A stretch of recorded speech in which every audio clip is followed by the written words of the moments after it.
What would you do if the street asked you to be brave for a stranger? Would you walk past and pretend the darkness was just weather? Or would you step into it and change the ending? Rain stitched the night into moving glass as Amara Brooks turned off Lennox and onto 129th, hoodie tight around her face, a 10-hour shift tucked into her bones. New York pretended to sleep, but the sidewalks told the truth. A bus sighed at the curb. Steam rose from a manhole like a ghost deciding to stay. Somewhere a radio played a love song that could not afford mornings. Amara counted the loose coins in her pocket the way other people count prayers. Rent due in 5 days, insulin refills for her mother. MetroCard hanging by a thread. She was 16, and life had already taught her the two languages that matter: scarcity and decision. The alley beside Dorsey's Hardware was a narrow throat of water and shadow. Amara would have passed it, except the night made a sound it should not make. A scuffle, quiet but decisive. A voice, muffled and careful. A van door yawning open, yellow light pooling like old tea on wet asphalt. Two men in hoodies were angling a third toward the van. The third did not belong to the alley. Navy suit soaked to the skin. Salt and pepper hair cropped close. A watch that caught even weak light and threw it back with authority. He moved like a person who measures rooms and exits. He spoke once, low and steady, a voice trained to negotiate with fire. "You are making a mistake." The taller kidnapper squeezed his shoulder. "Get in." Amara's first lesson in survival was simple. Look away. Fold your sympathy inside your jacket and walk. Let someone else be the headline. Her second lesson had been given to her across a diner counter by Miss Gloria, who kept bandages in the coffee drawer and a sermon behind her eyes. Use the fire God gave you, sugar. Use it right, or it will use you. She slid into the darkness behind a stack of wet pallets and watched like a student watches a problem she knows she can solve. Her cracked phone flickered to life. Her thumb hovered over the numbers, then froze. Police meant minutes. Minutes were a luxury the van did not plan to give. The alley showed her its map in a single sweep. Loose gutter pipe, half peeled from the wall. Back door to Dorsey's, always unlocked after hours, because Mr. Dorsey's only security system was nicotine. A stack of pallets with a brick the size of a choice jammed under the lowest slat. A drain grate that rattled whenever a truck breathed. She did not have a weapon, but she had leverage, noise, and a talent for asking the city to speak up. She sent one text to the only person guaranteed to be awake. "You up? Emergency at Dorsey Alley. Call 911 now. Tell them abduction in progress. Text me when done." A Zahir answered in seconds, as if friendship had its own siren. On it. Stay hidden. 2 units dispatching. 2. Pinging your location, Amara breathed once, deep enough to decide. She stepped into the mouth of the alley with a mechanic's confidence and a liar's calm. "Stop," she said. "You will trip the tracker." 3 faces tilted toward her, suddenly theater masks in sickly yellow. The tall one's blade glinted. The shorter one's eyes measured her like a price tag. The man in the suit held still. He looked at Amara the way drowning people look at shorelines, not with hope, but with recognition. "What tracker?" Tall demanded. "In his left shoe," Amara said, and let boredom polish every syllable. "Executive models ping every 60 seconds. If the shoe crosses a camera grid, a silent alert goes out to corporate security. Cut it off and throw it in the gutter, then move." The short one frowned. He did not like holes in his knowledge. Tall crouched, blade poised, irritation winning over caution. The man in the suit blinked once, the smallest nod, like a chess player acknowledging a decent gambit. Amara kicked the brick from under the pallet stack. Wood went down in a collapse of wet thunder. The falling pallets smacked the loose gutter pipe. Metal screamed down the wall and hammered the alley like a church bell that refused to be polite. In the same heartbeat, she slammed the van's side door shut and jammed her backpack strap through the handle, a knot born of panic and muscle memory from tying back-of-house trash for 10 hours straight. Tall spun with the knife. Amara went low. The blade stole hair from her hood and nothing else. The man in the suit did not run. He grabbed Tall by the trench coat, shifted his weight with clean efficiency, and buried him in the wrecked pallets. Short lunged and met Amara's sneaker at his shin. He cursed like someone who just met a fact. The van's engine roared. Headlights exploded against rain. Driver we did not see became driver we could not ignore.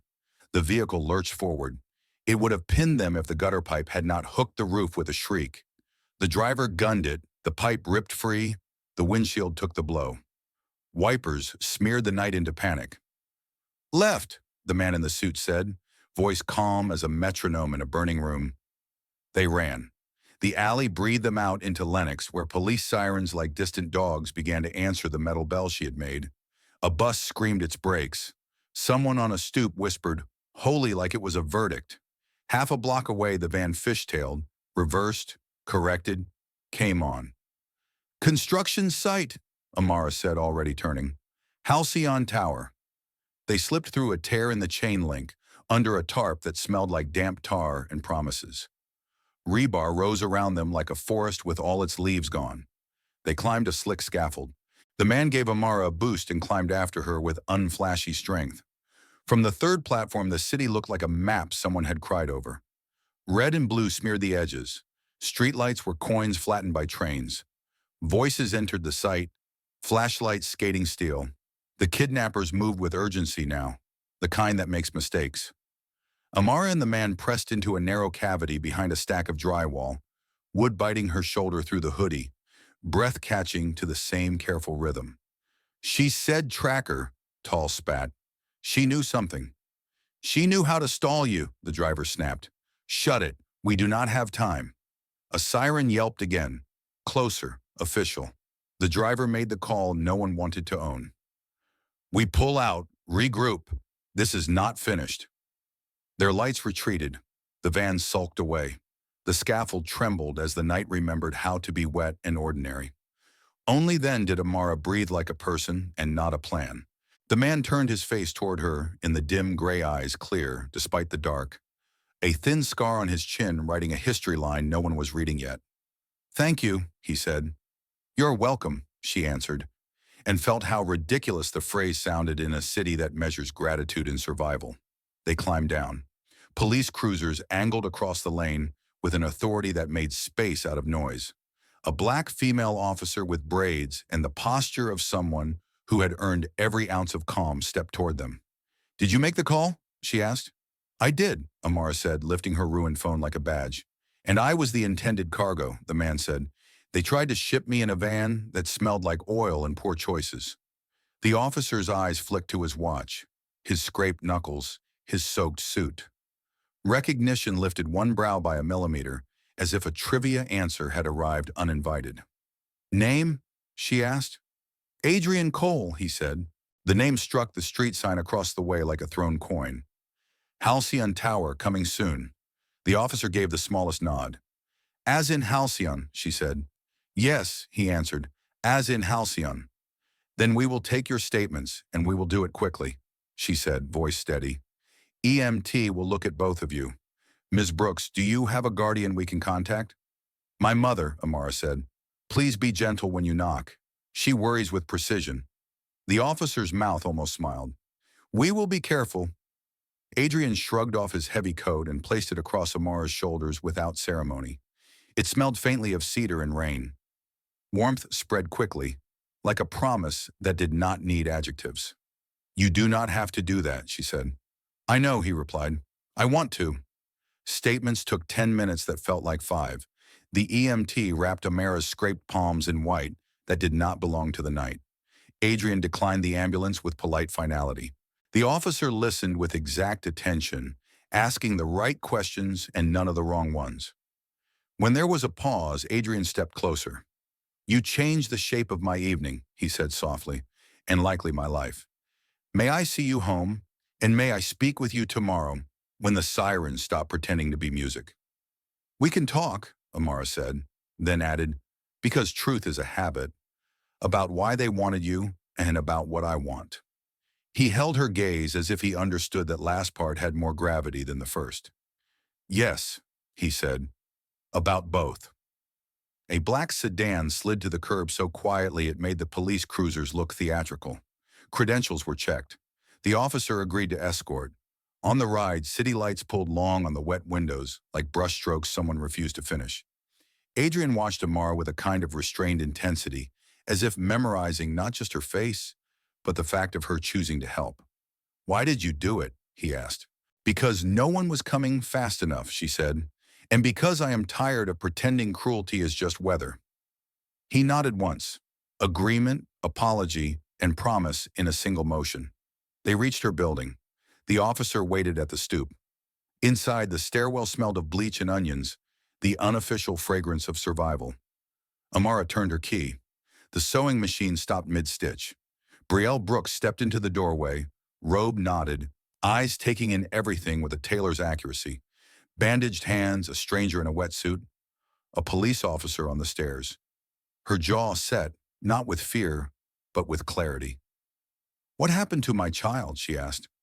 "Mom," Amara said, steady now that the room recognized her. "This is Adrian. There was an incident. I helped. We are safe." Brielle looked at Adrian like a surgeon looks at a question. "Are you the trouble?" she asked, "or are you the lesson?" "Tonight I was the target," he said. "Your daughter made sure I did not become a victim." "Sit," Brielle said, which in their home meant you have 10 words to prove you deserve a second minute. "Explain yourself slowly. We drink tea when the street tries to take something from us." Adrian sat. The officer promised a patrol on the block and stepped back into the hall. Rain softened against the window, like an apology for its earlier theatrics. On the table, next to a spool of thread and an overdue notice tucked under a magnet, the knight placed a new fact between the old ones. "Adrian who?" Brielle asked. "Adrian Cole," he said. "Halcyon." Brielle did not flinch. She had mended pants for men who owned buildings they never entered. She had heard names that made banks lean forward. "Then you can start by thanking my daughter," she said, "and finish by telling us why men in a van believe they can take you from our block." Adrian folded his hands as if bracing to speak a language that would not flatter him. "Because someone wants leverage," he said, "and because power without a conscience multiplies in the dark." Amara wrapped her hands around a chipped mug. The steam smelled like mint and mercy. Across from her sat a man whose name lived on steel signs, who had almost disappeared into a van that treated people like objects. He was not a headline now. He was a person with rain in his hair and gratitude in his voice, and the city had just introduced them in the most dangerous way possible. Outside, a van with a scarred roof merged into traffic and dialed a number that would demand a different plan. Inside, a mother measured a man by the weight of his "thank you," and a girl who was finished pretending took the breath one must take before stepping into the larger story. "When you want the next chapter, say Tiep Tux, I will move into the precinct, the first ripple of press attention, and the discovery that this was not a ransom play. It was the opening move in a corporate war." By the time the tea cooled and the officer's promise hardened into a patrol car idling at the end of the block, the city had already begun to do what it does best: turn danger into story. A neighbor on the third floor sent a grainy clip to a cousin who knew a blogger who loved a headline. The clip was only 9 seconds. Rain, a van jerking, a metal pipe shrieking, a girl in a dark hoodie yanking a door shut, but 9 seconds can light a match if the room is dry enough. The officer, her name was Sergeant Kiara Lewis, asked gently if Amara could come to the precinct to make a formal statement. "You saved a life," she said. "Now we need to make sure the story doesn't get rewritten without you." Brielle didn't like the hour, the cameras, the bruise blooming on her daughter's forearm. She liked even less the idea of Amara's name in any system that rich men and scared men could query. But she measured the steadiness in Sergeant Lewis's eyes and the way Adrian Cole stood without crowding her family's space, and she gave a small, sovereign nod. "We go together," she said, "and we leave when my daughter is done." The precinct on 126 smelled like old coffee and wet wool. A TV above the front desk murmured about a game no one was watching. Two officers argued softly over which paperwork form had evolved since last week. When they saw Adrian, postures shifted, not obsequious, just aware that his last name printed on steel and glass a mere 4 blocks away. Wealth is gravity. It bends the air. A plain room with a scarred table, fluorescent light, and a camera the size of a knuckle waited for them. Sergeant Lewis set a small digital recorder on the table and made introductions. Detective Alvarez, who had not slept enough since 2016, and an assistant district attorney who looked like he ironed his tie with intention. Names were offered, hands were shaken, water bottles appeared. Ms. Brooks, the ADA said, voice calm, we need your account while it's fresh. Start anywhere you like. I'll interrupt only to anchor details. Amara told the story like she had lived it. Not theatrical, not meek. She described the first sound, the van's open door, the way the man's voice had been steady, the broken umbrella and the gutter pipe, the lie about the tracker that turned into truth because panic makes amateurs obedient. When she reached for verbs, she chose precise ones. Shoved, wedged, hooked, collapsed. It made the room lean forward. Detective Alvarez took notes in a careful script. Left-handed driver? He asked. He swung the wheel one-handed when the pipe hit. Right hand on the shifter, Amara said. I think he's right-handed. The cut on Tall's wrist, the watch tan was on the left. Alvarez's mouth twitched. Good eye. Adrian's statement came next. Measured, spare. He said he had been leaving a meeting alone. A cab hailed, a black van interrupting the night like a parenthesis. He said the men used few words and too much certainty. He did not volunteer speculation until asked. When Detective Alvarez finally said, Mr. Cole, do you have reason to believe this is anything other than a standard ransom attempt? Adrian paused for exactly one breath. Halcyon is in a contested bid on 3 parcels adjacent to the riverfront, he said. There are parties who would like to disrupt our timeline. Ransom is noisy. Delay dressed as chaos is efficient. You're saying this was a message? I'm saying it was logistics with theater, Adrian replied. Sergeant Lewis glanced at Amara as if to say, you felt it too, didn't you? Amara nodded. She had learned to hear the difference between hunger and malice. Hunger takes what it can. Malice arranges the room first. They took a break. Brielle pressed a granola bar into Amara's hand like a tiny sacrament. Adrian stepped into the hallway to take a call that required the hushed, edged tone of men who know maps and enemies. Through the window's wire mesh glass, Amara watched him listen, speak, listen. The posture of someone used to choosing between imperfect doors. Zahir's messages buzzed her pocket in small bursts. You on TV? They saying, hero teen, should I scrub your handle? I can tell them to stop naming you. Don't post me, she wrote back. Not yet. If anyone asks, I'm nobody. You're not nobody, he replied. But okay, I got you.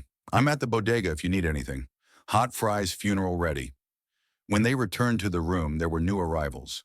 A man and a woman in suits so well tailored, they seemed poured rather than stitched. Corporate security, not NYPD. The man introduced himself as Mason Ward, Chief Security Officer for Halcyon. The woman was Lena Pruitt, Halcyon's General Counsel. They both smiled like people who know how to make rooms colder without lowering the thermostat. Mr. Cole, Mason said, we're moving you to a secure site after this session. Ms. Brooks, he turned the smile toward Amara, but it didn't warm. Thank you. Halcyon would like to offer you immediate protection for the next 72 hours while we assess. Police will be conducting visible patrols in her neighborhood, Sergeant Lewis said smoothly, and will coordinate if additional measures are required. Lena set a slim folder on the table. This is a standard non-disclosure agreement for Ms. Brooks, she said. Media will be feral by morning. We'd like to prevent misquotes that could imperil Mr. Cole's safety or compromise the investigation. There's also a stipend for her time. The folder whispered money without naming it. Brielle's jaw moved once. My daughter does not sell her right to speak, she said. She shares it if sharing keeps her safe. There is a difference. Amara felt heat rise in her neck. Pride and mourning, braided. She met Lena's gaze. If your NDA says I can't talk to the police, no. If it says I can't talk to the people trying to protect me, no. If it says I can't tell the truth to my mother, no. Lena did not blink. It does not restrict law enforcement cooperation, she said. It prohibits public disclosure of Mr. Cole's itinerary, personal security protocols, and certain internal matters pertaining to Halcyon's projects. Then send it to a lawyer who works for us, not for you, Brielle said. We'll read anything you want us to sign tomorrow when it's not midnight and my child is not shaking. Adrian cleared his throat. Lena, he said quietly, hold the paperwork. Offer the protection. No signatures tonight. Lena inclined her head, a professional bow to a decision she did not love. Mason's jaw flexed. He tapped his phone. Wheels began to move elsewhere. Cars, men, arrangements. Detective Alvarez returned with a printout. We ran partial plates from the clip your neighbor posted, he said, sliding the page across the table. Stolen van out of Jersey. Found torched under the GW inside of an hour. Professionals who like to feel clever. Do clever men forget gutters? Brielle asked dryly. Because that pipe on their roof was loud enough to wake a grandmother. Clever men forget neighborhoods, Sergeant Lewis said. They think the city is a chessboard. They forget the pieces have names. Adrian's phone vibrated again. He glanced down. For the first time, something like anger, clean, controlled, moved under his expression. He turned the screen so only Amara could see. A text from an unknown number. A photo of the Halcyon Tower sign. The metal was scored now, the fresh slash cutting through the O like a slit pupil. And 5 words. You aren't home anymore, Adrian. Amara's skin did a slow, cold thing. This wasn't ransom. This was territorial. Territorial men mark the border, then test your nerve. Detective, Adrian said evenly, I just received a threat referencing the site we used to hide. They were close enough to photograph the sign after police arrived. Alvarez swore softly. We'll paper the perimeter with uniforms. But this is message discipline. Someone is telling you they can brush past our blue lights and still graffiti your name. Mason Ward was already making calls. He spoke in acronyms. SOC online in 5. Deploy 2 to Ms. Brooks's address. NDA on hold. Yes, S1 to D-line. No, I don't care. Wake him. Sergeant Lewis turned to Amara. I want you out of your apartment tonight, she said. Just for the one night. We can put you and your mother in a safe hotel under a city block. Hotel? Brielle said, skepticism lifting a brow. So someone can film us walking in and tell a story we didn't write? No, thank you. Come to my place, Adrian said before the room could calcify around caution. It was a reckless sentence for a careful man. It's secure. Multiple exits, private floor. My team will cover the building and this precinct until you're settled. Brielle's eyes flicked to Sergeant Lewis. A silent question.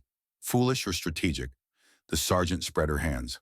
Honestly, more secure than most city options we can spin up at 2 a.m.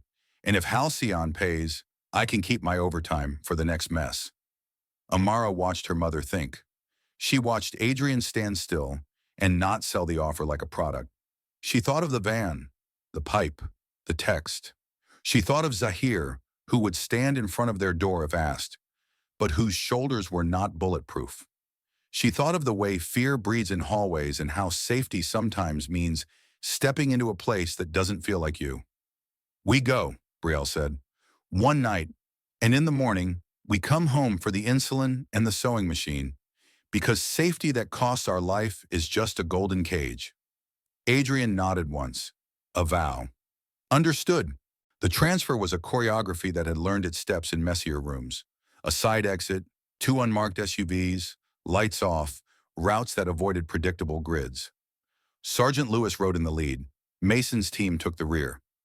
In the quiet pocket between engines, Amara's phone buzzed again. A new video.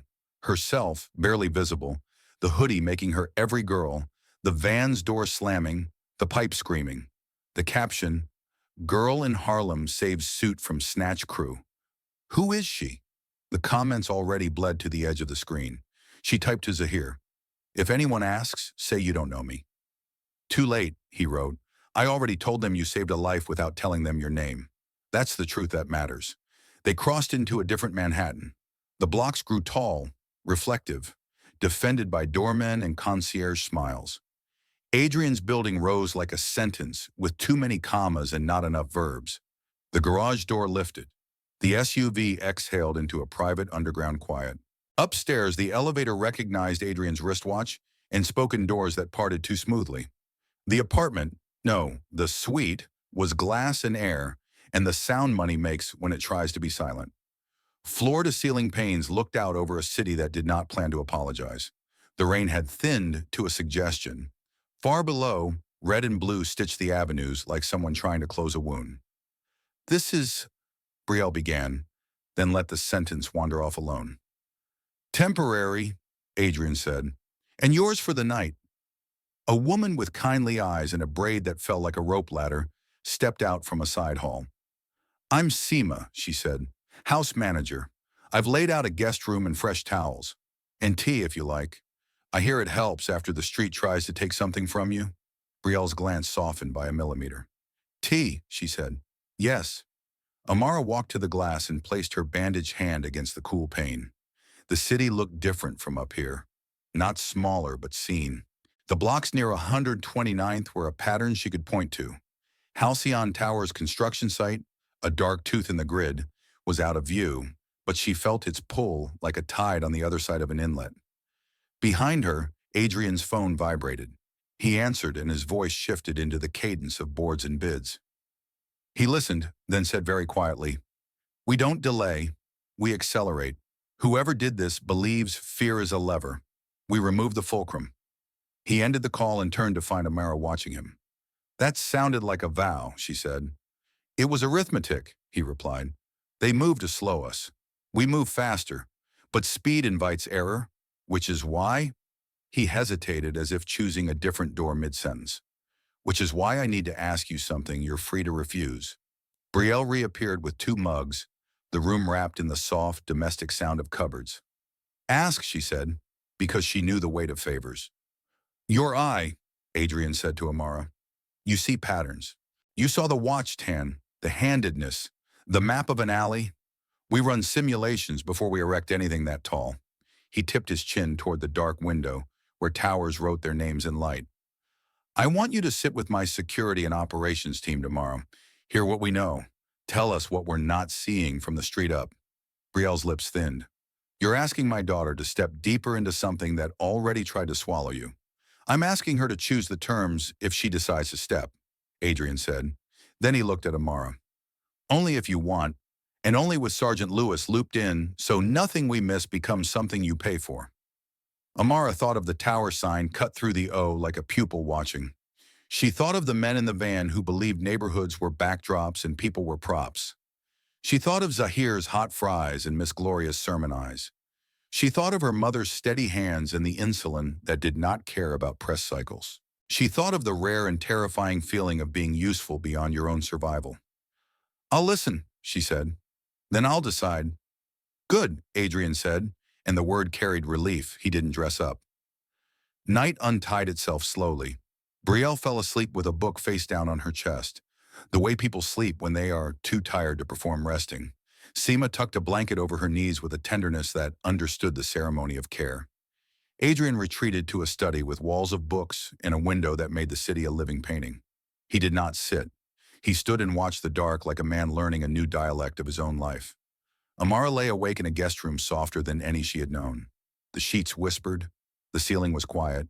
The city's pulse slipped in under the door, muted but steady. She checked her phone. 3 new articles, each guessing at a name, 2 already wrong.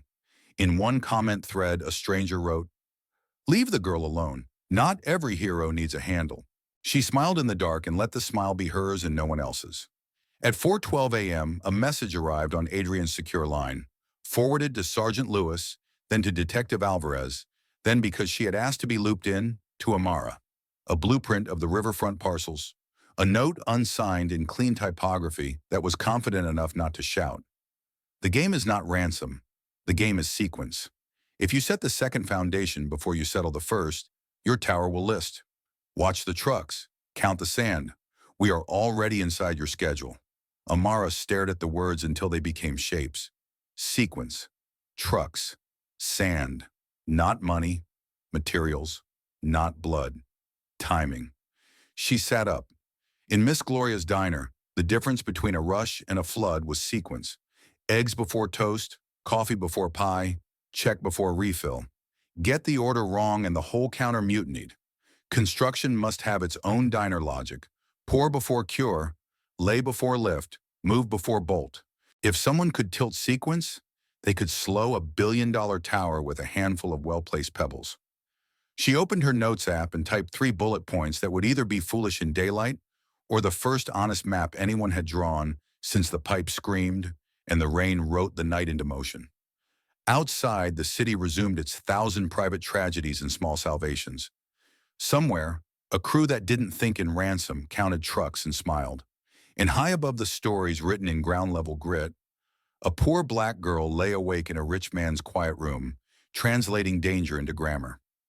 Dawn lifted New York with two tired hands, rubbing pink into the edges of buildings and laying a thin brass polish over the river. From Adrian's window, the city looked like it had made a bargain with sunlight and lost. Still beautiful, still stubborn, still sore from the night. Amara woke to the soft, unaccustomed silence of wealth, a silence engineered, padded, sealed, the sound of air that had been taught which way to move. She checked her notes again. Sequence, trucks, sand. Then she added a fourth word she had not earned yet, but could taste at the edges of thought. Inside. In the kitchen, Seema poured tea with the gentleness of someone who had learned that hot water and leaves can negotiate with fear. Brielle had slept 4 hours and wore it like a medal and a warning. She gave her daughter a look that asked everything and answered most of it.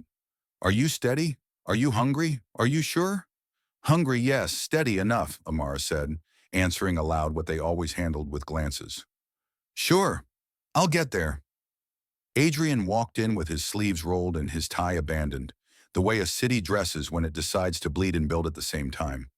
Gray eyes clear, jaw set, movements clean.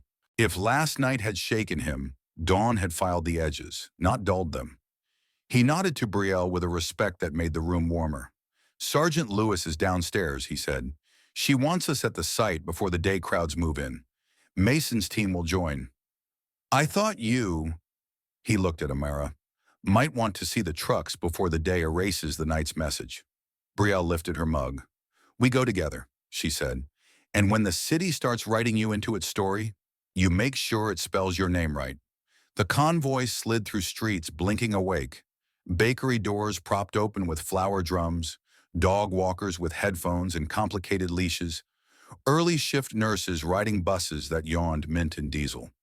Near the river, Halcyon Tower's skeleton rose out of damp earth, rebar ribs reaching, scaffolds bandaging, nothing yet. A spray of orange vests and hard hats clustered near the chain link, coffee steaming in paper cups, stories already being told about sirens and vans, and a rich man's coat across a poor girl's shoulders. Sergeant Lewis met them at the curb, crisp in the way competence makes people stand straighter around her. Mason Ward stood beside her, expression carved from the harder side of certainty. Two NYPD cruisers idled with municipal patience. We canvassed through the night, Lewis said, falling into step as they approached the fence breach where Amara and Adrian had slipped through the storm. Plenty of eyes and phones, not enough faces that want to be helpful. Driver wore a cap, high collar. Tall favors the right leg, limp consistent with a twist or a hairline fracture. Short is left dominant. Driver is clean. Best guesses say ex-military or someone who buys their posture. And then there's this. She pointed to the sign. The slash across the O was deeper in daylight, more deliberate. Someone had come with a blade, not a coin. The words, "You aren't home anymore." Adrian had been wiped in the night by a conscientious worker with a rag and a curse, but ghosts of the letters hung in the metal like breath on cold glass. Whoever did this had the confidence to return after we secured, Mason said, jaw ticking. Or they never left. Either way, message discipline. Amara stepped closer to the gate. Yesterday's tear in the chain link had been tamped shut sloppily. A temporary clamp bit the wire like a hurried bite. Inside the site, tire tracks stitched the mud, some old, some green with dew. Concrete trucks idled down the block, queued like patient animals. Flatbeds loaded with steel waited for a flag they did not understand. Explain the trucks, Amara said, pointing. What's sequence mean when you're building a spine this big? Mason answered like a man whose throat had memorized this speech. Concrete pour schedule establishes the project's heartbeat. Rebar cages go in, plumbing sleeves set, inspections cleared, concrete arrives on timeline. No more than 90 minutes from plant to pour for slump and quality. Trucks, timed like a parade. Pour, vibrate, screed, cure. Miss a window and you waste an entire day or worse. Pour cold joints that cost you two. Multiply by steel delivery, crane availability, and union shifts. It's a war of clocks, not bulldozers. And sand? Amara asked. Why would they tell you to count sand? Sand aggregates into the mix for concrete, Adrian said. Quality varies. Wrong content. Too wet, wrong gradation, contamination. You lose strength, you lose certification, you lose the night's work and tomorrow's too. Or, Mason added, they're saying your foundation isn't your foundation. The metaphor kind. Shake you before you pour. Or both, Amara said. She crouched near the wheel rut where dew still clung to the ridges like lace. If I wanted to slow you without breaking bones, if I wanted to waste your time, your patience, your money, your crew morale, I'd touch your intake, not your output. Materials, schedules, deliveries. I'd make your concrete arrive with 18 extra minutes of travel time and 2 degrees less than spec. I'd make your crane availability shift to the far site across town, then tell city inspectors to develop allergies to clipboards. An inside hand can do that with 3 phone calls, Sergeant Lewis said. An outside hand can do it with 10. Either way, we should assume both hands exist. A woman in an orange vest flagged them over, clipboard tight against her chest. She introduced herself as Rita Okonkwo, site supervisor, voice low and precise and almost vibrating with quiet fury. Before you ask, Rita said, we check seals, weigh tickets, plant batch logs, and thermal sensors. The last 3 pours were within spec. The next 2 pours on, she tapped the clipboard, require aggregate from the Matheson yard. We've used them for a year, on time, on grade, clean. But at 3:47 a.m., their logistics line pinged to confirm a change in our delivery window. Pushed to late morning. No one on my team made that change, which means someone else asked them to move us, Adrian said. Rita nodded once. I burned their hotline. They swear it came from our side. It didn't. And then there's this. She handed Mason a photo on her phone. A truck 2 sites over. Neighbor project, different developer. Unloading rebar intended for Halcyon. Same heat tags, same order number, same driver, grinning like a bar trick. Poached, Mason muttered. Borrowed, Rita said. They'll send it back this afternoon. Except we pour today. If I were petty warfare in a suit, I'd do exactly that. Shuffle supplies around with legitimate paperwork, just enough to look like clerical error rather than theft. You lose 6 hours proving it, and the sunset takes the rest. Who's the neighbor, Amir asked. Rita's jaw tensed. New Roebling Urban, Chief Development Officer, Elliot Vance. Adrian's expression didn't flicker. The stillness said enough. We bid against Vance for the river parcels last quarter, he said evenly. He lost with charisma and filed 2 injunctions on a zoning comma, both of which died politely. He knows the game. He doesn't usually play it in alleys. Even men who don't usually change their diet when they smell blood, Sergeant Lewis said. Rita gestured to the eastern edge where a stack of steel lay under tarps like sleeping dogs. We've also got an issue with Fleet C-12, our own internal tractors. GPS shows 2 units idling outside the Matheson yard right now, with no drivers on shift and no reason to be there. Dispatch didn't send them. Keys are missing from the lockbox. Either we've got a thief who loves branded trucks, or someone wants to write a narrative with our logo as the pen. Mason's phone sang quiet chords of urgency. I'm pulling telemetry and locking ignition remotely, he said. If those units move, they'll do it without engines. Amara followed Rita toward a scaffold where sunlight was just beginning to turn the steel from pewter to white gold. Workers watched them with the sideways look of people evaluating if this day would ask for heroism or just sweat. A crane operator made the universal sign for hurry up at no one in particular. What if we make speed a strategy? Amara asked Adrian as they stepped around a puddle with diesel rainbows on its skin. They delay 1 pour, you pour 2. They steal 1 truck, you overorder by 2, and split to alternate routes. They move your chessmen. You pick up the board and start a new game. Speed increases error, Mason said flatly. Error kills. Not speed with arrogance, Amara said. Speed with sequence discipline. The way a diner runs a breakfast rush, eggs first, then toast, then coffee re-ups. If the waitress tries to do all 3 for all 10 tables at once, plates crash. But if she does 10 of one thing, then 10 of the next, momentum builds. What if you batch? She pointed at the truck queue. What if your pours today are 3 micro windows instead of 1 macro? If they move one of your stones, they don't topple the whole stack, just nick it. Rita's face did a small, rare thing.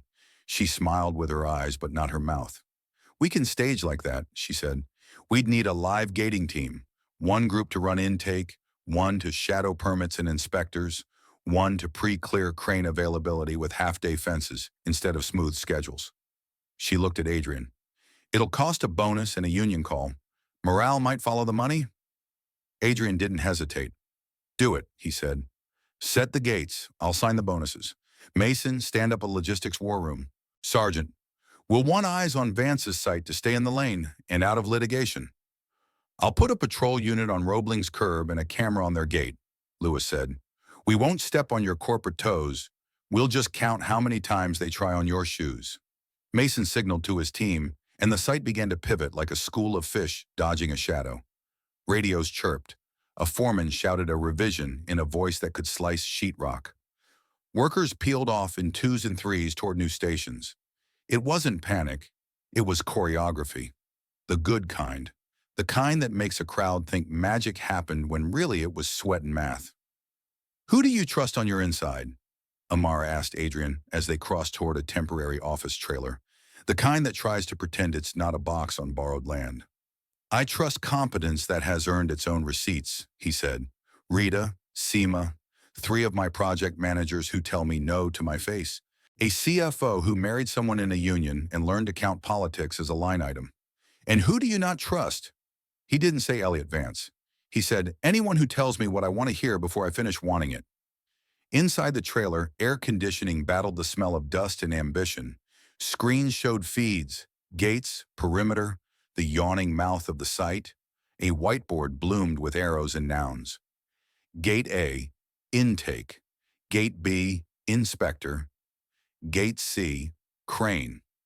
Mason pinned 2 new photos to the board, the torched van under the GW bridge, and a blurry snap of the rebar theft at Roebling's site. Here's your sandbox, he said, sliding a stool toward Amara. You've got 20 minutes before the first Matheson truck realizes it's in the wrong movie and tries to improvise. Amara studied the board, then the feeds, then the faces. She drew 3 quick rectangles on the whiteboard, laced them with arrows, and numbered them 1 through 3. 1, she said, tapping the first rectangle. We pre-position a decoy inspection huddle at Gate B, 2 clipboards, 1 city jacket from your last legit visit, and a folding table that screams bureaucracy. Anyone trying to stall you will aim their fake calls and unexpected checks right here. While they're doing that, she tapped the second rectangle. 2, we run Gate A like a diner counter. 3-person team, 1 job each. Weigh ticket verification first, seal confirmation second, temperature and time log third. Anyone who tries to get cute about sequence, let me drop first, we'll show paperwork later, goes to the back of the line. No exceptions. You'll bleed 5 minutes on the first truck and save 40 on the third. She tapped the last rectangle. 3, Gate C gets satellite eyes. If Vance's cranes suddenly need to lift a lunchbox for an hour, we know where your steel is going and when it will come home after dark, sheepish and out of breath. Rita capped her pen, the universal sign of a mind made up. It's not elegant, she said. It's effective. Most good systems look ugly while they're working, Amara said. They get pretty in the press release. The first Matheson truck rolled up like a test. The driver leaned on his horn with the innocent arrogance of a man who has been told he is important today. The Gate A team ran him through Amara's sequence like a custom, tight-limbed dance. When he tried to drop without a temperature confirmation, Rita appeared like a storm cell and informed him he had forgotten his lines. He found them. By mid-morning, the site had poured what it needed to pour and avoided what it needed to avoid. The decoy inspector table at Gate B attracted 3 phone calls and 1 very nervous man with an official lanyard and an unofficial story. He left with a business card and the kind of smile that means I will not sleep well. At 11:23 a.m., a courier arrived with a bouquet that didn't fit any narrative. White lilies, heavy and funereal, ribbon tied with a bow that knew it was being watched. The card said only, slow down. Sergeant Lewis bagged the bow, the card, and the courier's signature with the practiced elegance of someone who takes souvenirs for a living. At noon, a woman in a blazer that matched the sky stepped into the trailer like it was a stage. She didn't knock. She smiled at the board, then at Adrian, then at Amara, as if she had been reading their notes from behind the drywall all morning. "Elliot sends his regard," she said, offering a hand that did not need to be shaken to be felt. "Maris Caldwell, Roebling's external counsel. You're inconveniencing our deliveries with your little circus of clipboards." "We're building a tower," Adrian said. "You're borrowing our steel." "Borrowing is such a graceless word," Maris replied, eyes glittering. "Think of it as a neighborly swap driven by the demands of an unpredictable city." Sergeant Lewis stepped in so smoothly, Maris barely noticed she had given up a yard. "We're counting trucks today," the sergeant said. "And neighbors. Stay hydrated." Maris's smile did not dim, it just hardened. "Careful, Mr. Cole," she said lightly, turning to leave. "Your tower isn't the only thing that can list when sequence fails. People list too." When she was gone, the air felt cooler. "Inside," Amara whispered, the fourth word returning with teeth. She knew sequence. That's not a borrowed insult. That's a stolen memo. Adrian looked at Mason. "Audit access logs for last week," he said. "Every shared folder, every temp badge. Run the names through HR and contracts. Anyone with a second paycheck or a cousin on Vance's staff gets elevated attention." "And inside Halcyon," Amara added, "the person who writes emails that use metaphors like their policy." "Sukrum," she pointed at the note about watching sand. "Someone spoke pretty and dangerous at the same time. That's not a foreman. That's a desk." Rita grunted. "We have two desk poets," she said. "One is brilliant and honest. One is brilliant and never learned how to tell the truth without an invoice." Adrian's mouth did a thin thing. "We'll let the audit decide which is which," he said. But the way his eyes slid, just for a second, toward the name Lena Pruitt on his phone's last incoming call list told Amara the truth he wouldn't say out loud yet. Inside wasn't just a hunch. It was a bruise. By late afternoon, they had outpaced the sabotage. Barely. Trucks that should have wandered arrived on rails. Inspectors who had planned to invent delays found themselves photographed, logged, and treated like rare birds. Politely, documented, admired, then allowed to fly away. A crane at Roebling's site developed a sudden case of impeccable scheduling. At dusk, when the river turned the color of coins rubbed thin by wishing, Adrian stood on the scaffold with Amara and watched crews clean tools, coil hoses, stack forms for tomorrow's pour. He wore a hard hat like he had earned it, not bought it. The city's hum rose around them, a sound like a giant thinking. "You don't belong here," Amara said softly, meaning the scaffold, the mud on his dress shoes, the grit under his nails. "And you do." "I never belonged in rooms that required pretense," he said, "but I can rent them." He glanced at her. "Today worked because you saw the room before the furniture." "You saved me in the alley," she said. "I returned the favor in daylight." He nodded at the river. "Tomorrow we'll ask for a different favor. And the day after that, different again. Can you come back?" Amara thought of her mother's hands in the insulin file in Miss Gloria's diner. She thought of the way this sight, this fight, made her brain feel like it could lift a weight and not drop it. "Yes," she said, "but not because you're rich or because they want to slow you. Because I hate bullies who think logistics are a weapon you can aim at people who can't afford to wait." He smiled, small and real. "Then we'll pay you," he said. "Not in thank yous, in invoices." "Pay my mother first," Amara replied, half joke, all truth. "Then we'll talk about me." They climbed down into a twilight that was deciding on rain again. The day had not beaten the war. It had won a skirmish elegantly enough to make the enemy angry. And somewhere inside Halcyon's clean hallways, where the air never smelled like wet concrete, a person who owned metaphors more than they owned boots wrote an email and chose a subject line with surgical care. "Sequence slippage, strategic opportunity." Night put the city back into its jacket, stiff, dark, functional. At Adrian's place, Brielle was wrapping a hem for Seema with the reverence one craftsperson has for another's tools. The apartment, for all its glass and money, found a temporary soul with the sound of thread whispering through cloth. Amara stepped out of the elevator first and knew immediately something had changed. Not threat, tone. The way a quiet room tilts when a conversation has been happening without you. In the study, Lena Pruitt stood with her back to the door, posture straight enough to slice an apple against. She was talking softly to a man whose hair was the silver that comes from corridors, not beaches. Raymond Clark, Halcyon's CFO. Number sat comfortably on his face, the way freckles sit on others. He nodded as if each nod had been budgeted. "Good evening," Lena said, turning, smile polite and professionally elastic. "Eventful day." "It moved," Adrian said, setting his keys in a bowl that didn't miss. "We move faster." "That is not always the same as moving well," Lena replied. "Mason's overtime is going to read like a confession if we end up in court." "Better a confession of speed than a eulogy for a schedule," Adrian said.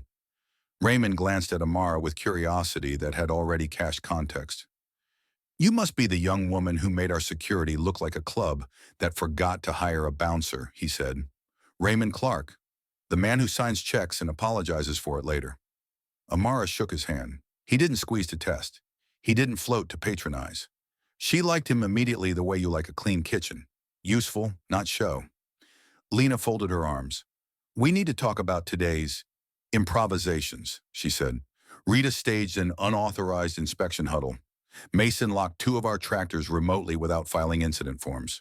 A teenager designed a 3-gate intake protocol that resulted in a Matheson driver threatening to report us to the city for obstruction, recorded on his phone, which he emailed to a reporter 10 minutes later.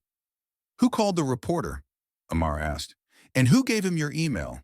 Because a driver who barely clears his route isn't forwarding receipts to a journalist without a secretary whispering which send button."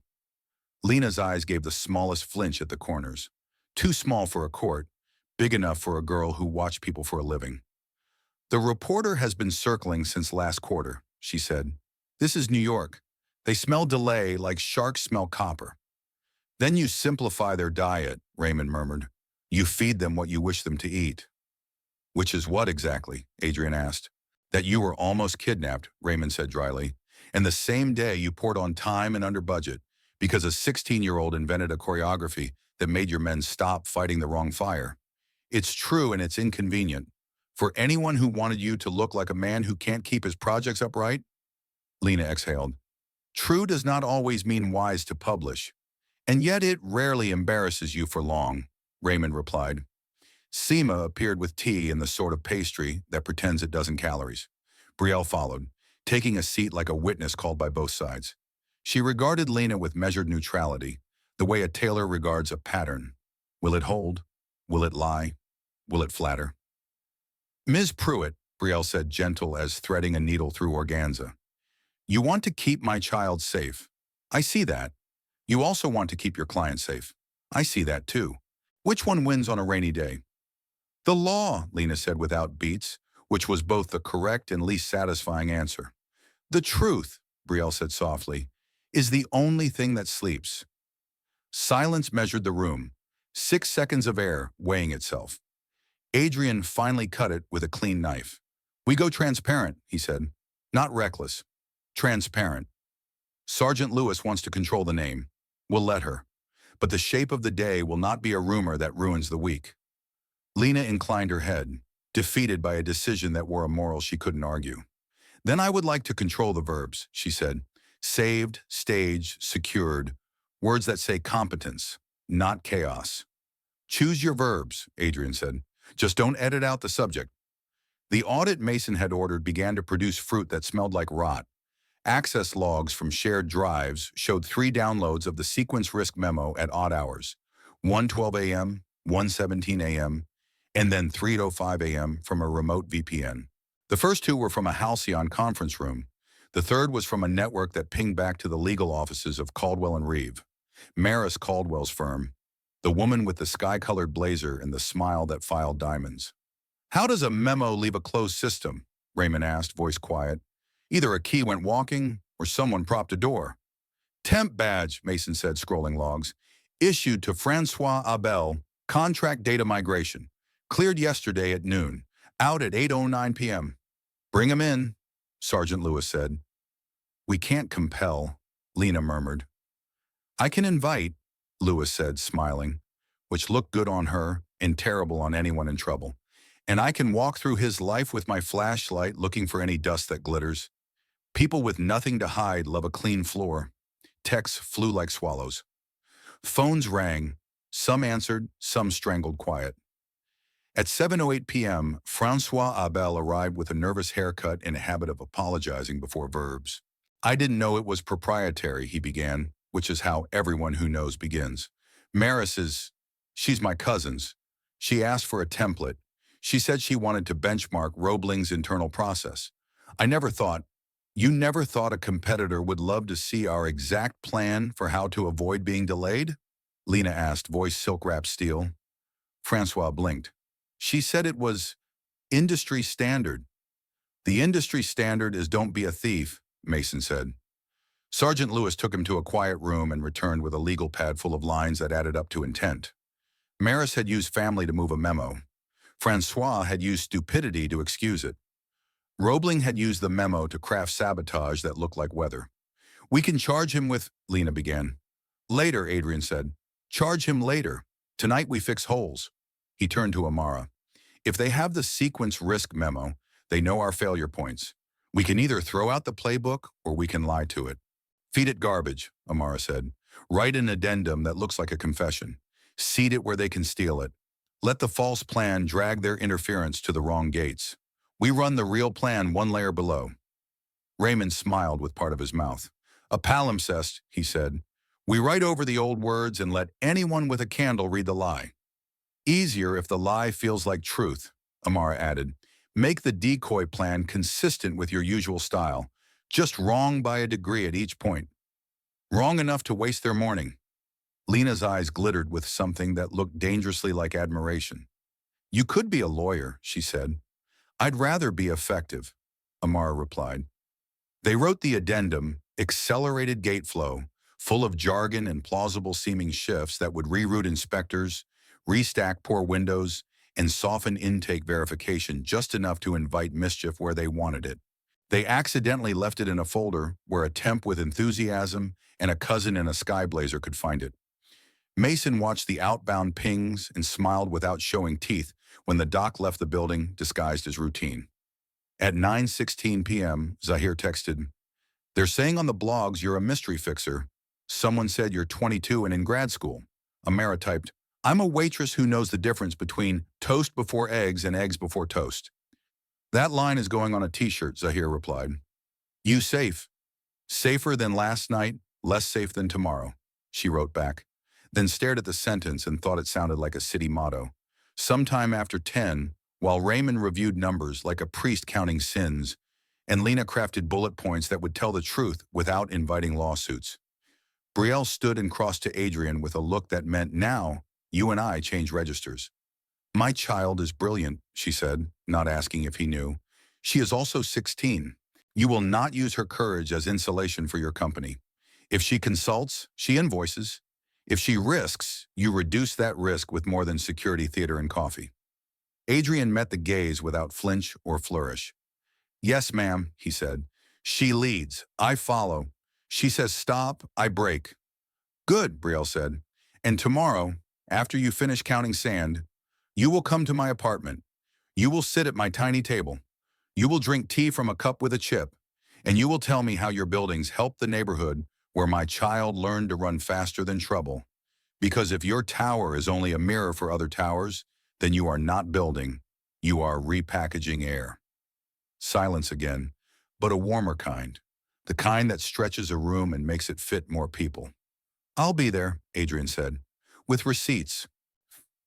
When the night finally unwound, when Seema insisted on food that tasted like insistence rather than hospitality, when Sergeant Lewis left 2 detectives outside the building and took a patrol route that would make anyone with malice feel stared at, Amara slipped onto the balcony alone.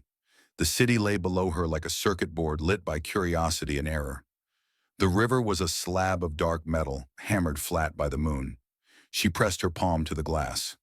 Somewhere near the water, a crane rotated with the deliberate grace of a creature too large to need apologies. Somewhere near the site, a woman in a sky blazer composed a message that sounded like reason and felt like pressure. Somewhere inside Halcyon, a poet with a VPN clicked send and mistook clever for invisible. Amara's phone buzzed. A new email, anonymous, subject line. You move fast. We move first. The body was a single sentence. Check the east fence at dawn. She took a screenshot, forwarded it to Adrian, Mason, and Sergeant Lewis, then put the phone face down and counted her breaths. On the 10th, she realized the night had become their collaborator. On the 20th, she realized it might also be their judge.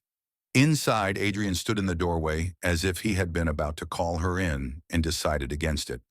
"We can stop," he said quietly, reading the set of her shoulders the way some men read spreadsheets. "We can," she said, "but we won't." "You always talk like that?" he asked, smiling. "Only when the city talks first," she said. "Then listen to this," he replied. "Tomorrow we'll go to the site at first light. We'll check the east fence. We'll run the lie we wrote for the thieves and the truth we wrote for ourselves. And at noon, I'll sit at your mother's table and say please and thank you. And how?" "And after that?" she asked. "After that," he said, looking out over a city that had begun to forgive the rain, "we will find the hand inside the glove." She turned the phone screen up again, read the anonymous line once more, and felt the hair along her arms find their own truth. Check the east fence at dawn. Dawn would come. Fences could be checked. Hands inside gloves would learn that poor girls with quick eyes and rich men with stubborn spines can be inconvenient partners. And far across the river, in an office that smelled like new carpet and predatory patience, a man named Elliot Vance poured himself a drink he had not earned, tapped a glass nobody would clink, and practiced a smile that did not warm. He had lost a bid and written a story about sequence to get his revenge. He thought the story was about concrete. He had not yet learned it was about people. Dawn crawled up from the river like it was carrying a secret. The sight lamps were still on when the SUVs rolled in, headlights off, radios low, nervous coffee steaming out of paper lids. The air smelled like wet rebar and the faint electrical bite of temporary power. Amara stepped out first, the text still warm in her pocket. Check the east fence at dawn. The east run of chain link sat beyond a line of pallets and a stack of forms. It bordered an alley barely wide enough for a forklift, and the kind of rat that gives other rats nightmares. Sergeant Lewis moved with her hand resting where her holster would be if she weren't in a windbreaker. Mason's team spread with studied casualness, which is to say, they looked like men pretending not to be nets. Rita met them with a hard hat under her arm and a face that had given up on patience at around 4 in the morning. "Cruise in early," she said. "We stage per your gate plan. If someone wants to write us a poem, the east fence is the stanza." They walked the line. Dew turned the diamond wire into a million glass beads. 10 yards from the corner post, the link sagged just slightly, like a smile held too long. Rita knelt. "Tension's off, not cut, loosened." "Fasteners?" Amara asked. Rita pointed with 2 fingers. "These should be crimped. Someone replaced 4 with reusable clamps. Neat work, quiet." Lewis took out her phone. "We keep people back and we watch," she said. "No heroics, not today." "Mason, you live-feed your cameras into my car. We put plainclothes here and there, and everywhere." They hid the way a city hides by pretending to be busy. A foreman argued with a clipboard. A laborer smoked where he wasn't supposed to smoke and got told to move by a sign that didn't know how to speak. Amara stood with Adrian by a pallet stack and tried not to think of how the alley last night smelled like adrenaline and metal. He stood too close to danger and not close enough to the part of the world that had ever told him no without invoice. At 6:11, a van with no markings and 2 clean plates drifted by once. Then again. On the 3rd pass, it slowed at the east alley and exhaled 2 men. Short, left dominant, and a new face with a ball cap and a gait that said he'd learned to walk on gravel. Short's limp had stabilized. He favored it like a grudge. They moved like men who had practiced. Catman took a multi-tool from his pocket and got intimate with the clamps. Short scanned with a small flashlight low to the ground, not high at the horizon, like a man counting ants. The fence bowed inward with a whisper, a hole made for crates, not people. Sergeant Lewis murmured into her mic. A plainclothes officer on a delivery bike rolled a little closer, squeezing a brake that squealed just shy of performance. The men paused, then relaxed. City noise convinces you of a lot of things you shouldn't believe. Short produced a roll of orange surveyor's tape, ripped 3 quick flags, and tied them to the fence at knee height, marks for a truck backer. Catman nodded, opened his mouth as if to speak, and instead stiffened. The smallest red dot waltzed across his wrist. Not a gun, Lewis had ordered no rifles on the line, but a laser pointer from a foreman with a sense of humor and a message. "We see you." "Now," Lewis said softly. Plainclothes moved like they had practiced too. One came from the alley mouth, civil and annoyed. "City inspection, you can't be here." The other from behind the pallets, voice low and friendly. "Hey, fellas, wrong fence." The third wore a hard hat and the expression of a man about to cite a safety violation with pleasure. Short ran. Catman didn't. He put both hands up with the deliberate slowness of someone who has spent too much time with cops to play cute. "Easy," he said. "I'm maintenance." "For who?" Lewis asked. "For whoever pays cash," he said, a smile too quick under the cap. Lewis's people lifted him neatly out of his story. The van peeled, Mason's SUV blocked. A second team collected the driver who tried to become a roomer and failed. Short vanished down a cut between buildings like smoke. "We'll pick him up later," Lewis said, as if discussing dry cleaning. "He favors the leg. He lives nearby. He's the kind of man who visits the same bodega twice a day because the owner knows his name." Adrian exhaled a breath that sounded expensive. "This was entry for sabotage, not extraction," he said. "Bring a truck through the hole, dump trash in the wrong place, foul a staging lane, create a violation while we're busy with poor windows. And if they can get in once," Rita said, "they can get in at will." Mason crouched where Catman had been working and plucked a tiny black wafer from the ground. He held it flat on his palm. "RFID tag," he said. They were going to sticker the pallets so an inside scanner could tell a driver with a cloned badge exactly which stack to move when our backs were turned. Move the wrong pallets and our poor sequence fractures. It looks like a miscommunication. Feels like one too. It costs like malice. "Inside," Amara said again, not triumphantly this time, just naming the weather. They rode the morning hard. The decoy plan, the addendum seated for thieves, did its work like a saboteur that had forgotten which side it was on. 2 fake inspectors called the decoy table. 3 calls came from city coordination, trying to clear a crane window that would have blocked Gate C if anyone believed them. Rita's crew didn't. Trucks ran the diner cadence. Pours landed clean. Cameras watched the east fence like a suspicious parent at a mall. At 10:30, Francois Abel, freshly contrite, came back with an attorney and a face that had spent the night learning humility. He pointed out the folders Maris likely had access to. He coughed up a signal number. He said, "I'm sorry," without asking to be forgiven. Lewis took his phone, then gave it back, then told him not to leave town in a way that made the phrase feel, for once, specific. At noon, they broke exactly long enough to keep the day from unraveling. Adrian and Amara peeled off for the appointment Brielle had set like a courtroom date, tea at the chipped cup table. The ride back to 129th felt shorter. Streets that used to ignore Adrian now seemed to make space for him, and he hated it a little.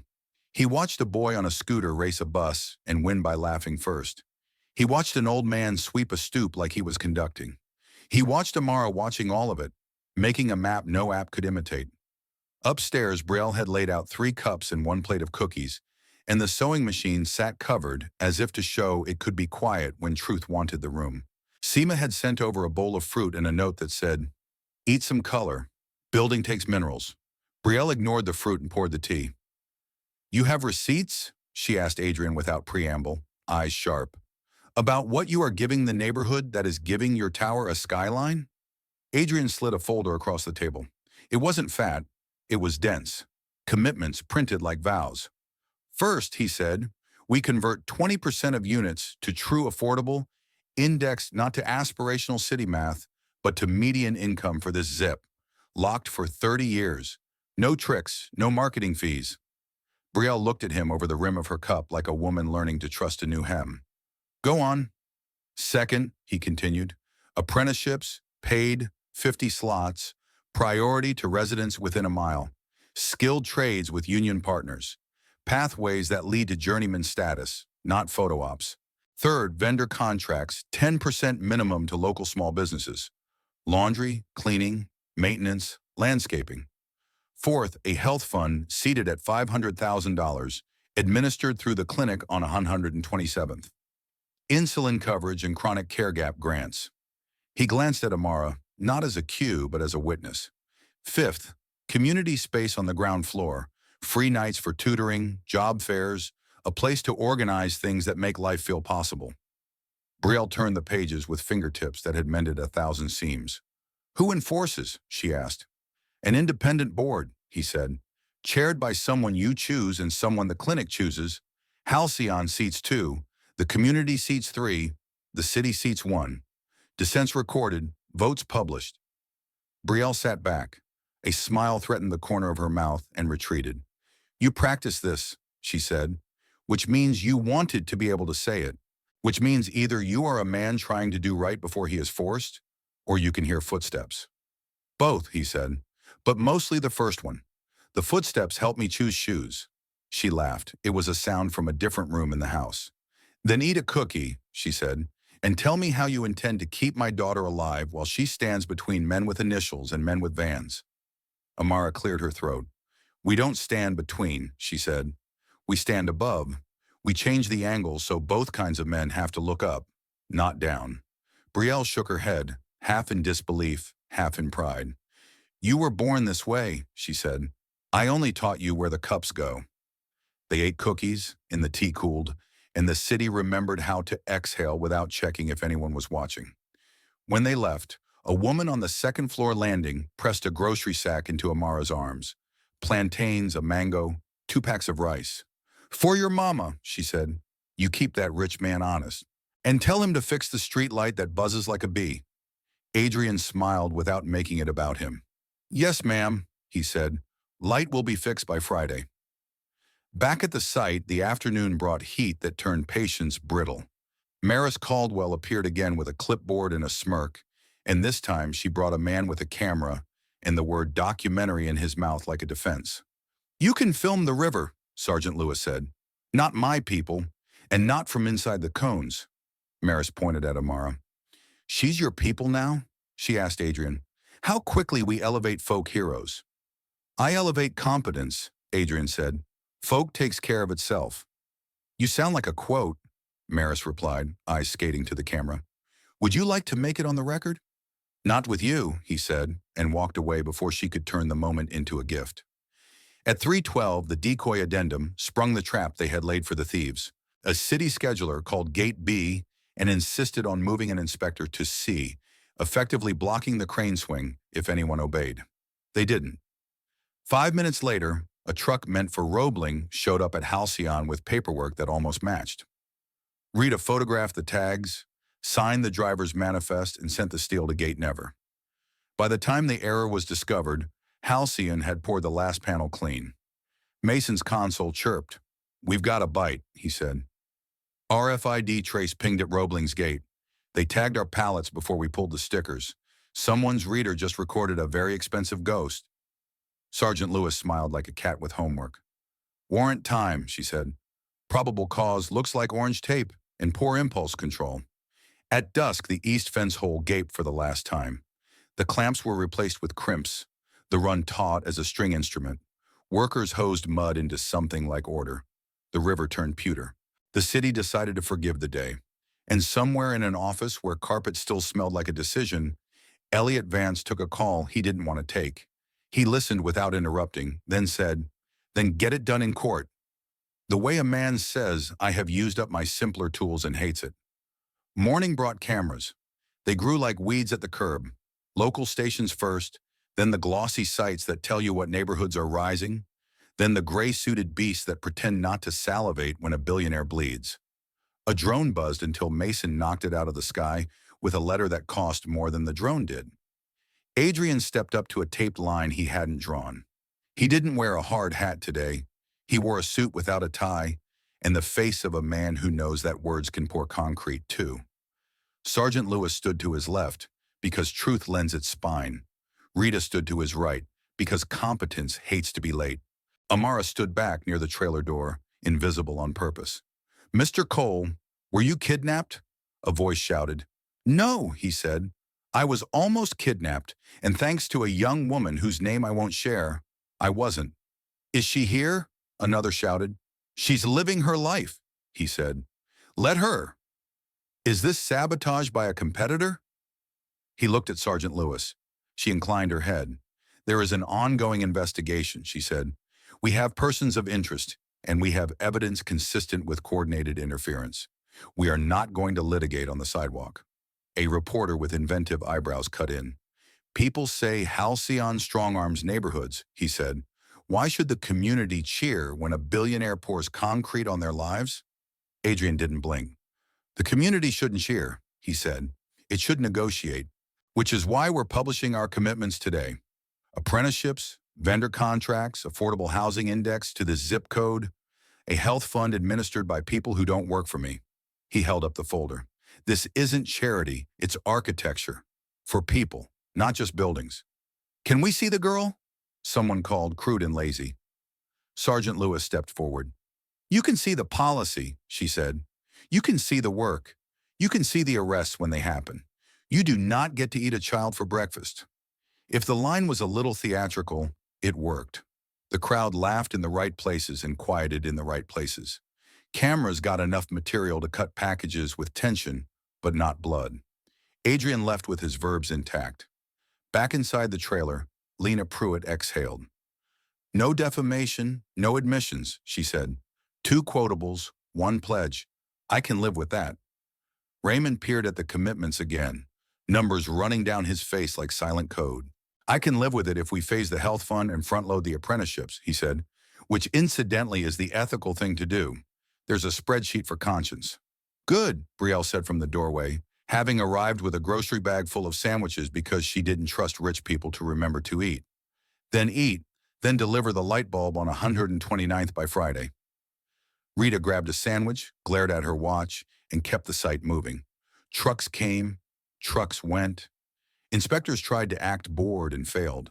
The cranes swung slow arcs like a conductor tired of explaining 4/4 time. Midday, a detective poked his head in and lifted a Ziploc bag with a familiar smile trapped inside. Short, with a cuff on the good ankle and a look like regret sold at a discount. We found him at a bodega buying liniment, the detective said. Asked for the good kind by brand, which is how you know a man's seen more gyms than doctors. Lewis took the bag, took the statement, took a moment to let her satisfaction be visible and therefore educational. He'll roll, she said after. Men like him always do. He's a cog who thinks he's a switch. The real break came not from Short, but from Cap Man, whose name turned out to be Luis Romero, a maintenance contractor with a record that read like someone had been betting against his better angels for a decade. He asked for coffee. He asked for a public defender. Then he asked for a deal. I placed tags, he said. I didn't place bombs. I marked pallets. I opened fences. They paid double. Said it was just a way to keep a bigger job fluid. Said if I didn't want the work, 10 other guys would. I got 2 kids and a sister with rent. Who's they? Lewis asked. Louis looked at his hands like they might rearrange themselves into a different story. Lady in a blue blazer, he said finally. Talks like she's tasting expensive food. Caldwell something. Lewis didn't smile. She did this much herself? She sent the texts, he said. She sent the addresses. She sent a guy with a notebook once to tell me what orange tape means. Name of the guy? He hesitated. Hale, Trevor Hale. The air in the trailer did a sudden, subtle thing. The name Trevor Hale was not a stranger. It lived on internal memos under Operation Strategy. It lived on Slack with polite emojis and calendar invites that arrived before you knew you needed them. It lived on the sequence risk memo as a co-author with Rita Okonkwo, T. Hale. Adrian's jaw corded. Where is he? He asked Mason. Mason's fingers flew. At Roebling's site, he said after a beat, eyes flat. Calendar shows a neutral benchmarking meeting with Maris Caldwell at 2 p.m. He walked off our site an hour ago with a visitor badge for adjacent best practices. He is either naive or bought. Either way, he's ours. Lena's face didn't change. Her neck did. We invited him to this morning's stand-up, she said softly. He said he had a dentist appointment. I texted him the gate plan. He replied with a thumbs up. Pull his access, Adrian said, voice sanded down to the wood. Freeze his accounts. Lock his laptop. And call his mother, Brielle said, not unkindly. Men who lie in daylight often try to borrow other people's darkness when the bill comes due. They didn't have to go find Trevor. He walked in at 1:58 like a man who believed in doors and his right to pass through them. He wore Halcyon's polo and Roebling's aftershave. His smile was the color of apology before anyone asked for one. Maris wants to resolve this before lawyers learn about it, he began, then saw who was in the room and changed the tense. Wants, wanted, whatever. Sit, Adrian said. He didn't raise his voice. He didn't need to. Trevor sat. He arranged his hands on his knees. He stared at Amara longer than one should stare at a stranger near a whiteboard in a war room. You're the kid, he said. You're the sequence. I'm the waitress, she said. You're the invoice. He looked at Lena like he wanted her to be a shield. She looked at him like a diagram of consequences. Mason placed a printout on the table. Access log, he said. VPN pings. Signal chains. A memo you wrote that turned into a knife. Money that moved from a shell at Caldwell and Reeve to a shell at a bank you didn't bother to hide. The amounts are small. The damage is not. Trevor swallowed. You can't prove intent, he said weakly. Raymond sighed. Son, your Venmo caption says coffee for the friendlier sequence, he said. It's not just intent, it's slapstick. Trevor's shoulders slumped. It wasn't supposed to be this loud, he said. Maris said this is how grown-ups negotiate at scale. You nudge, they nudge back. You jam a day, they jam two. No one gets hurt. I'll rush some except every man who doesn't get paid because a day got jammed, Rita snapped. Except the kid who was almost taken in a van while you wrote poetry about sequence. Trevor looked at Adrian and tried a smaller smile. I admired you, he said. I wanted to be you. I thought, if I could make you need me, I'd be more than a calendar in a memo. I'd be indispensable. You made yourself disposable, Adrian said quietly. That's different.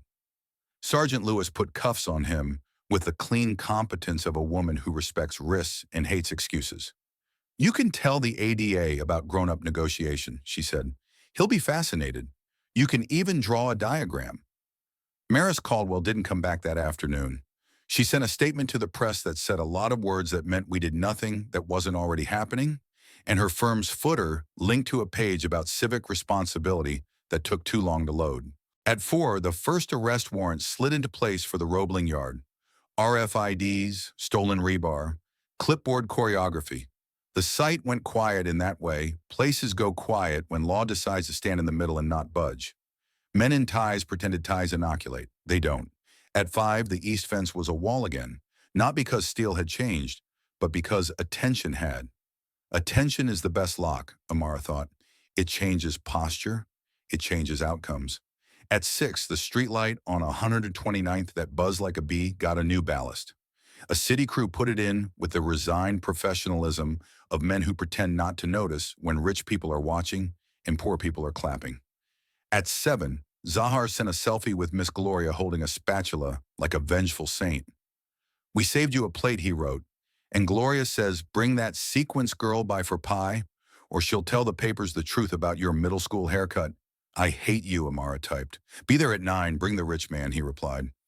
I want to see if he can eat curls like the rest of us. At 8, with the sight bedding down and the river chewing on its light, Adrian stood with Amara by the fence that had brought the day to heel. You did this, he said. We did this, she corrected. And they'll try again. They will, he said. But they'll find you there first. You could tell a lot about a neighborhood by what stayed open on a Tuesday at 9. Miss Gloria's diner kept its neon on, and its rules simple. Don't bleed on the vinyl, don't call her ma'am unless you mean it, and always bust your own damn plates. The bell over the door hiccuped a little when Amara and Adrian stepped in, like it was too pleased to play cool. Zahar was in a corner booth with a chessboard and 3 hot sauces lined up like a jury. He stood and hugged Amara in a way that counted every rib and still felt like armor. He shook Adrian's hand with the formal gravity of a boy meeting a permission slip. You're taller on TV, he said. Sit, eat. You look like a spreadsheet. Miss Gloria slid a plate on the table that smelled like salvation. That one saved my tilts more than once in the breakfast rush, she said, chin tipping toward Amara. Now she's saving billionaires. I expect a raise. You shouldn't have to expect, Adrian said, meaning it. You should invoice me for the gap between what I owe and what I know. Gloria said, unimpressed. Eat. They ate. They let the city talk around them. Bus breaks and a siren far away, and a couple breaking up in whispers and a cook singing off-key to a song no one else could hear. It felt like the day had agreed to take a breath. Halfway through pie, the door opened and the room altered. Not because someone famous walked in, but because fear did. A woman in a work jacket with robling, stitched over the breast pocket, stood there with a boy who had wrapped his hand in a dish towel like a story. He cut it at the sight, she said, to no one and everyone. They told him to go to the ER at our cost, but the foreman said wait till morning, and I said, no. Miss Gloria pointed to a chair. Sit, she said. Let me see. The cut was deep enough for stitches and shallow enough not to be disaster if pressure joined the party soon. Adrian was up before anyone asked, jacket off, tie gone, the kind of management people don't expect to see in places with Chip Formica. I have a car outside, he said. We'll take you. We'll pay. Not because I want to look like a good man, because it's the right sentence for this paragraph. The woman looked at him like a creature who might bite if the hand wasn't steady. You're Halcyon, she said. Aren't you the enemy? I'm a neighbor you can sue later if you don't like tonight, he said. Right now your son needs a sterile room and a needle. Zahir stood. I'll ride shotgun, he said. Miss G, keep the board warm. They went. They came back 40 minutes later with a bandage like a truce. The boy fell asleep in a booth. The mother cried into her water and then stopped because the diner doesn't allow crying for free. She paid with gratitude and 2 coupons for a hardware store that doesn't exist anymore. Word moved out from the diner like heat. Not the girl's name. Zahir kept that out of mouths with a missionary zeal that would have made a better religion. But the shape of things. Halcyon paid bills tonight. The police ate pie without asking for 5 things in exchange. The Roebling foreman suddenly discovered how to text sorry. The city has a way of listening when it wants to, and tonight it wanted to. Someone went live on a corner. Someone else uploaded a clip from the East Fence. By midnight, a hashtag that didn't include the girl's name still managed to learn the morale, sequence over sabotage. It trended not because it was alliteration, but because it was a relief, an argument that competence might for a minute be more entertaining than cruelty. In an apartment with glass for walls, Trevor Hale sat on a couch and told a public defender that he didn't mean to be the villain. On a street where the concrete remembers names, Short limped into a precinct and signed a paper that would buy him 2 years and sell someone else 5. In a tower with a lobby that calls itself a museum, Maris Caldwell poured whiskey with clinical precision and practiced tearful sincerity in the mirror. At 1 a.m., Amara walked home with Brielle because there are nights you don't dodge your neighborhood. You walk it with your chin up and your people touching your elbows like you're precious and dangerous at once. Adrian walked them to the stoop and stopped there because the boundary mattered. He looked at the light that had stopped buzzing and smiled like a man who likes delivering on small promises faster than big ones. Tomorrow, he said, a word that tasted like work. Pour at 6, inspectors at 9, media at 10 if the gods are unkind. Lunch at 12 with the board that will decide if I'm lying about my receipts. Will you come?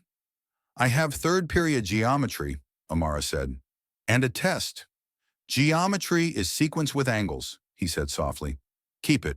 She nodded. I'll come after. He held out his hand. She took it. They shook like neighbors and separated like co-conspirators. Upstairs, Brielle pulled the sewing machine cover back and set her foot on the pedal. The needle ran, the sound a small, perfect engine. You did well, baby, she said without looking up. Don't let them turn well into only. I won't, Amara said, and believed herself. She slept then, finally between sheets that smelled like detergent and their building's old wood, and the dream she had was not a nightmare. It was a map. There were arrows and gates and the east fence, and a diner bell and a scaffolding platform where the night had kept its head. In the dream, the city didn't forgive. It remembered and chose better anyway. They called the final sequence the last pour, even though any foreman could have told you nothing is ever final until the lobby plants die. But the name felt good in mouths and crews like a line to lean on. The morning opened clean. The river wore a pale sheen like new paper. The east fence was a bright, taut grin. Amara took her geometry test and finished it like a woman who had practiced vectors by running alleys. She didn't check her phone until she hit the sidewalk at 10:03. Two missed calls from Mason, one from Rita, four from Zahir because he is drama in a hoodie. She jogged. At the site, a hush had taken the place of chaos. That is how you know competence has won around. It gets quieter. The pumper truck's boom arced like a finger pointing to a specific, patient heaven. The mix came out smooth. Vibrators hummed. Screeds sang. The slab settled, a skin over a story. Count the sand, Amara said to Rita, not as a warning now, but as a superstition. We did, Rita said. We counted it twice. It tastes like river in good math. At 10:21, two unmarked cars pulled up to Roebling's site, and 6 people got out with clipboards that mattered. Warrants loved to walk in groups. Cameras kept their distance because when the law is taking notes, red lights make everyone itch. At 11:07, a city inspector who had been trying to turn himself into a wrench, not a tool, walked over, hands in pockets, and said to Rita, "You never saw me before today." She looked at him like a woman who could learn to forgive, then make today worth remembering, she said. He nodded and did his job like the code book wasn't a menu. At noon, the board met in a community room that smelled like disinfectant and hard decisions. They were a mix of people who buy pens in bulk and people who still write with the free ones from parades. A clinic director with tired eyes, a retired school principal who had taught 3 generations of the zip, a young attorney who did housing law because corporate felt like a long, gilded hallway with no windows, and a man who once ran a union local and now ran a garden. Adrian walked in with Lena and Raymond and the folder. Brielle walked in with a notebook and the look of a woman who has been told no by nicer people and said no back without apology. Amara sat near the door because she likes exits and because she had to run back to school for 4th period if the meeting ran long. She had a presentation on the Pythagorean theorem and a life on the other side of a fence. They talked, they argued, they listened to themselves and to each other. The board asked hard questions nicely. Lena answered nice questions hard. Raymond translated money into minutes and minutes into insulin. Adrian took heat he had earned and heat he hadn't, and didn't try to return it as light. He just absorbed it and tried to turn it into something that wouldn't burn tomorrow. In the end, the board voted 5-0 to adopt the commitments with teeth, 3-2 to require quarterly public reporting, 4-1 to seat Brielle as chair for the first year with authority to veto any attempt to weasel. The no vote was the garden man, who said he loved her but hated power that sits too long in one lap. She laughed and promised to get up often. After, as they were folding chairs and lives, a boy in a uniform polo like any other boys came in with a clipboard and a question about the after-school program that might use the community space. "Will there be computers?" he asked. "My little sister has homework on a site that don't load on our phone." "There will be computers," Adrian said, "and a stubborn IT person who keeps them from turning into paperweights." "Ichiro." The boy nodded, satisfied, and left without telling anyone his name, because needs don't require biographies. Back at the site, the pour finished like a sentence that knew where it was going all along. Workers troweled the last sheen into something that will be glossy for a week and then just be floor, which is the point. Rita signed 3 forms that made other forms legal. Mason did a last slow lap of the east fence and touched the crimps with a tenderness that would surprise anyone who didn't know he had a daughter the same age as the girl who saved his job. News broke at 3:14. Arrests at Roebling, charges, computer trespass, conspiracy, fraud, criminal tampering. They read like a poem, a bad one. Maris Caldwell surrendered at 5:02 with hair that had been instructed to look like regret. Elliot Vance issued a statement blaming overzealous contractors and misinterpretations. The city did what it does.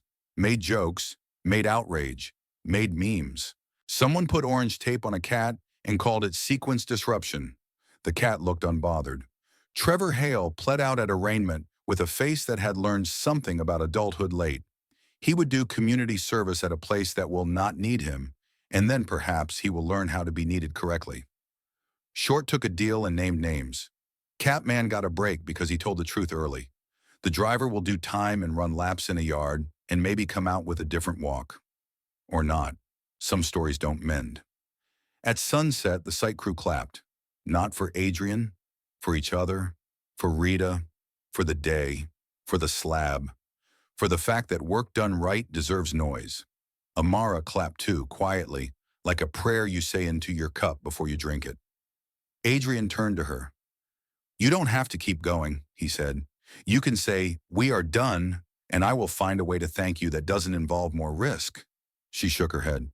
"I do keep going," she said, "but I choose how. My time costs now, and my terms live on paper." He smiled. "I was hoping you'd say that." The envelope he handed over was not a check. It was a contract. Community Sequencing Fellow. Amara rolled her eyes and promised to rename it. A modest but real salary, a college scholarship escrowed with a date and a number and a clause that said no strings attached to my yeses, and a non-disclosure that didn't gag truth. Only protected addresses and gates and times from people who don't deserve them. Brielle read it. Brielle edited it. Lena watched with a look that was half professional admiration, half recognition that the law is never as useful as a mother with a pen. They signed with a cheap ballpoint. The signature looked better than any fountain pen because ink earned is always prettier. They stood at the fence again, the east one, their accidental altar. The river gave back the sun like a receipt. The slab cooled, exhaling tiny heat ghosts. The city decided to give them 20 minutes without asking for a return. "What would you have done if I hadn't walked into the alley?" Amara asked. "I would have stepped into the van and negotiated with fire," he said. "I might have survived. I would not have learned the right lesson." "And what was the right one?" "That sequence isn't just trucks and sand and forms," he said. "It's people. If you honor the order, dignity, then delivery, community, then concrete, the day holds." She nodded. "Okay," she said. "Then remember that when the lobby smells like money, and the rooftop looks like a magazine, and someone asks you to cut an hour off a paycheck because the view costs more at night." "I will," he said. "And if I forget, there's a chairwoman who will remind me."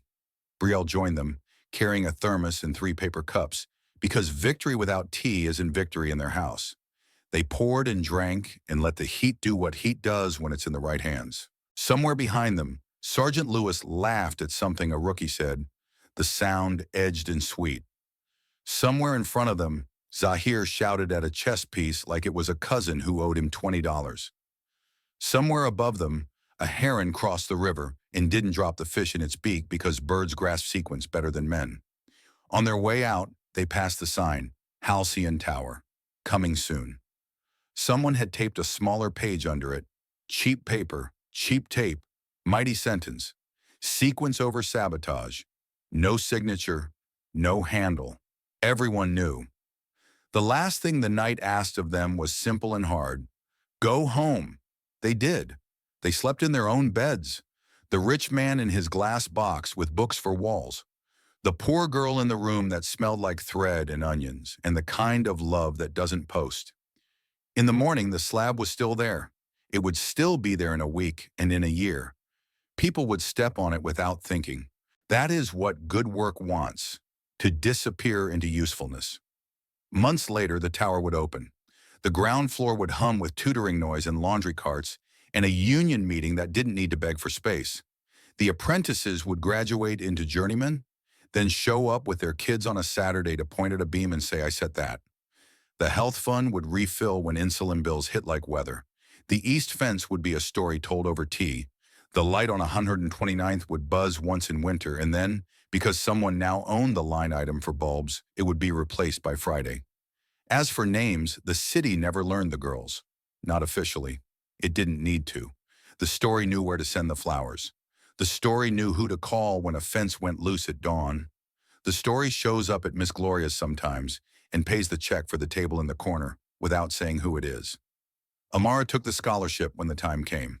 She majored in things that teach you to see sequences inside other sequences. Math and design, and the art of asking a map to tell the truth. She worked for Halcyon when it made sense, and she worked against it when it forgot. Adrian became the kind of billionaire you can call on a Tuesday to fix a light, and who will make a spreadsheet for conscience and not brag about it. He failed sometimes. He learned to say so out loud. And on certain rainy nights, when the city asked strangers to be brave for each other, Amara still hears the metal scream of a gutter pipe, and the soft answer of a van door closing in the right direction.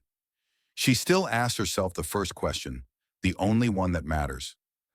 What would you do if the street asked you to be brave for a stranger? She has an answer that fits in a pocket and a life. Step in, change the ending,